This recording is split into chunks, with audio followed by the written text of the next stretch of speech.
On en revient à un petit zoom sur les vitrines. Donc les vitrines doivent-elles se digitaliser? Donc comme je le disais, la vitrine est le premier média de votre commerce en fait, toujours à l'heure actuelle. Comme on l'a vu précédemment, même si on va sur Internet, même si on fait ses choix sur Internet, on va de toute façon à un moment donné, et toujours de plus en plus, aller au final dans le magasin physique. Et là, votre vitrine sera toujours le premier média de votre magasin.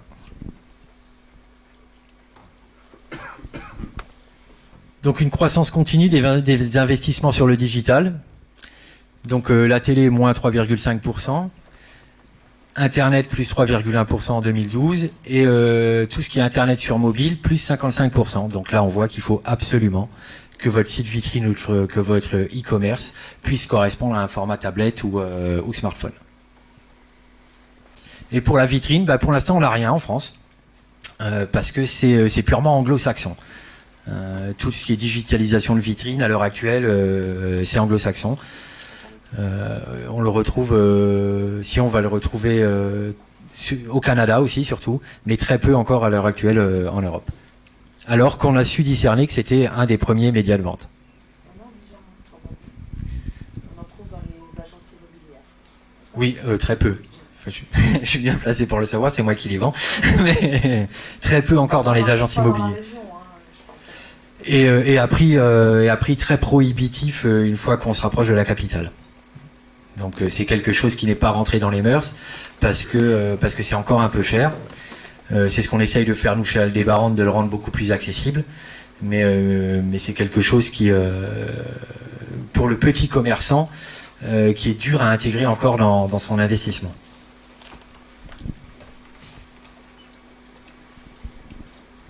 Donc comme je vous disais, contrairement à ce qu'on était en train de dire, les vitrines ne suivent a priori pas cette tendance.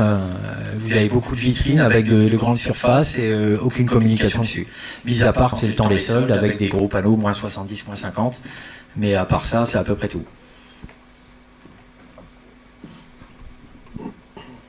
Alors qu'elles sont parfois, alors ça arrive encore, l'unique et principal média de certaines enseignes. Il y a des enseignes qui ne sont pas présentes sur Internet. Donc si au minimum elles n'habillent pas leur vitrine en termes de communication, au final ça va commencer à poser problème.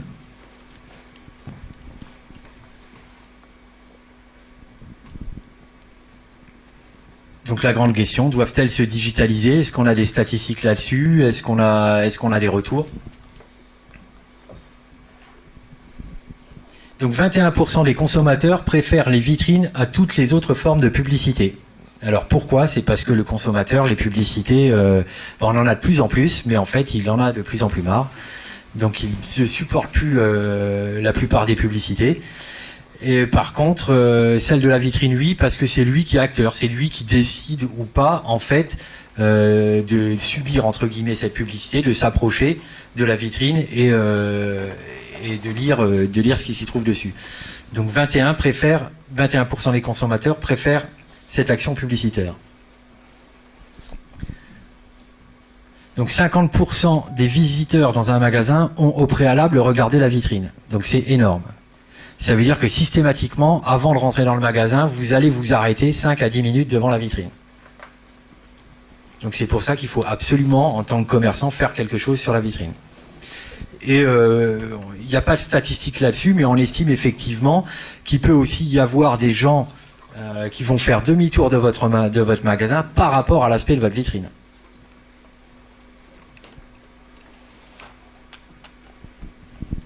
Donc 20% des visiteurs à un magasin ont acheté un article repéré en vitrine. Alors voilà la démonstration. C'est-à-dire que la vitrine doit être aussi le média de vos produits et doit pouvoir proposer une large gamme de vos produits. Donc c'est une étude, oui, j'ai oublié de le lire, du 19 décembre 2012, donc qui est assez d'actualité. Donc digitaliser les vitrines, mais pourquoi faire? Pour se projeter dans l'univers de la marque. On en revient à ce qu'on disait tout à l'heure. On dispose d'un site vitrine, on dispose d'un e-commerce, on dispose d'une charte graphique, on dispose d'un univers, et le client doit absolument retrouver ce même univers au niveau de votre boutique. Il ne peut plus y avoir de distordance entre ce qui existe sur Internet et votre magasin. Vous devez aspirer à avoir le même espace. Si le client s'y retrouve pas, il partira. Parce que pour lui, ça va sentir entre guillemets l'arnaque, ou il y a quelque chose qui va pas correspondre entre l'image que vous voulez véhiculer et votre magasin. Donc avant tout, c'est pour recréer cet univers. Si on doit décorer la vitrine ou l'intérieur du magasin, c'est pour retrouver l'univers Internet. Donc comme on le disait tout à l'heure, présenter une largeur d'offres. Plus vous pouvez présenter l'intégralité de vos produits en vitrine ou à l'intérieur de votre magasin, mieux c'est. Donc et on se rend compte, même si à un moment donné c'est virtuel.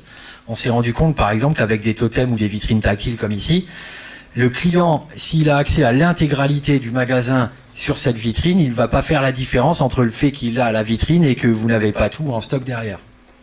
Pour lui, il s'est rendu dans votre magasin et il a eu l'accès à l'intégralité de vos articles.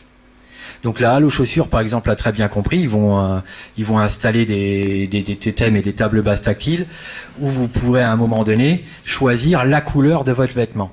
C'est-à-dire que vous allez retrouver l'intégralité des vêtements à l'intérieur du magasin, mais tous les coloris ne sont pas présents physiques à l'intérieur du magasin, et vous allez pouvoir, grâce à ces bornes, regarder en fait ce qui correspond à votre couleur préférée. Donc vous allez retrouver dans ces magasins-là 2-3 échantillons de couleurs pas produits, mais pas plus. Pareil au niveau des tailles, ou pareil au niveau de certaines gammes de produits. Mais par contre, vous aurez l'intégralité affichée en magasin, que ce soit par un billet tactile, pas tactile, par un écran, enfin, mais vous aurez l'intégralité de représenter. En fait, on évolue comme sur le site internet, comme ce que vous voulez toujours présenter sur le site internet.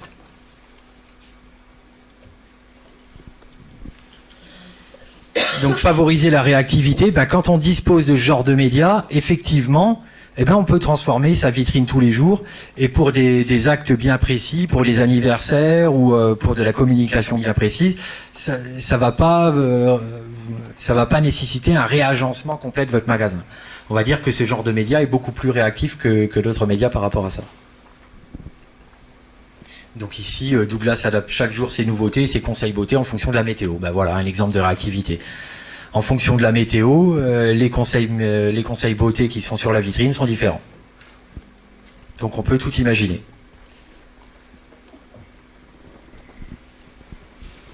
Donc Adidas, lui, permet d'acheter en vitrine sa nouvelle collection. Donc effectivement, on peut, via un smartphone ou via une tablette tactile, directement acheter maintenant chez Adidas Nuremberg, directement ses produits sur la vitrine.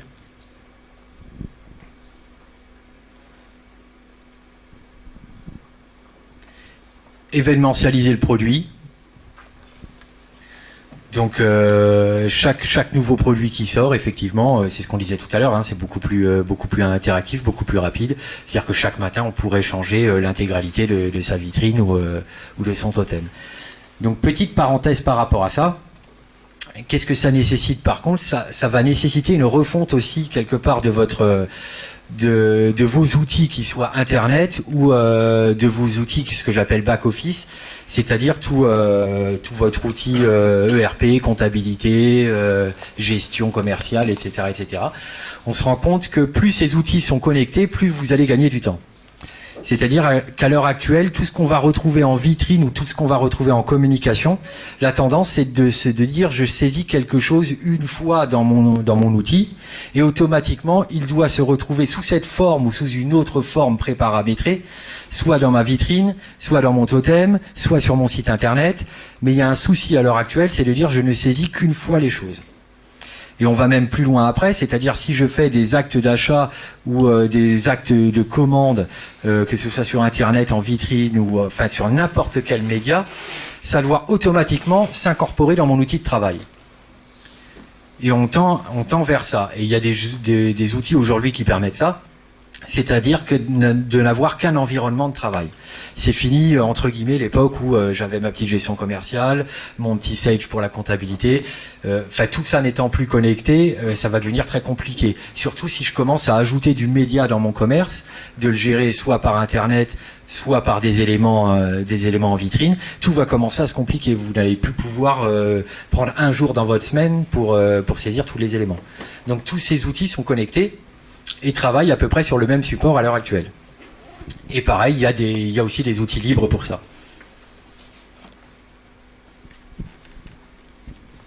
Donc toujours créer une interaction avec le magasin. Donc là, on est plus dans le tactile. C'est-à-dire que là, le client s'approche de la vitrine, va effectivement voir différents produits, mais va rentrer en interaction avec la vitrine et avec les éléments de la vitrine.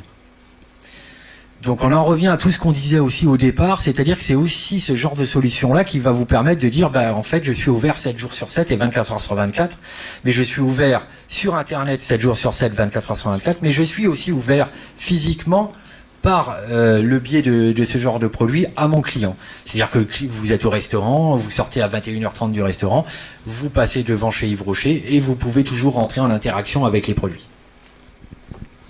Et on se rend compte que cette tendance apporte beaucoup, parce qu'effectivement, qu'est-ce qui reste à la plupart des gens actifs à l'heure actuelle? C'est la sortie après le restaurant pour aller faire les magasins. Et généralement, c'est rue morte. Alors qu'on se rend compte qu'il y a beaucoup de gens qui se promènent à l'intérieur des centres-villes après les heures de souper. Donc c'est aussi dire je suis présent à ce moment-là.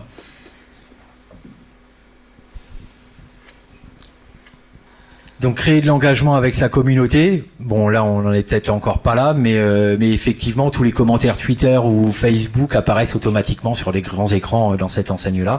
Je suppose qu'ils doivent quand même filtrer celles qui disent du bien du magasin.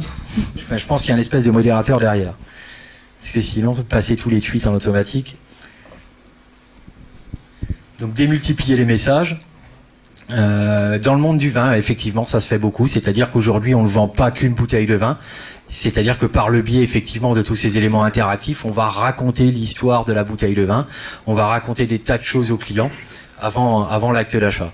Donc toujours sur tout support, que ce soit sur Internet ou des supports physiques multimédia dans votre magasin.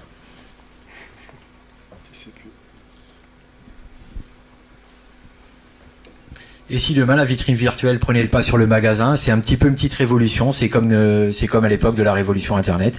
Effectivement, on estime que la plupart des vitrines ou des agencements magasins dans le futur seront connectés.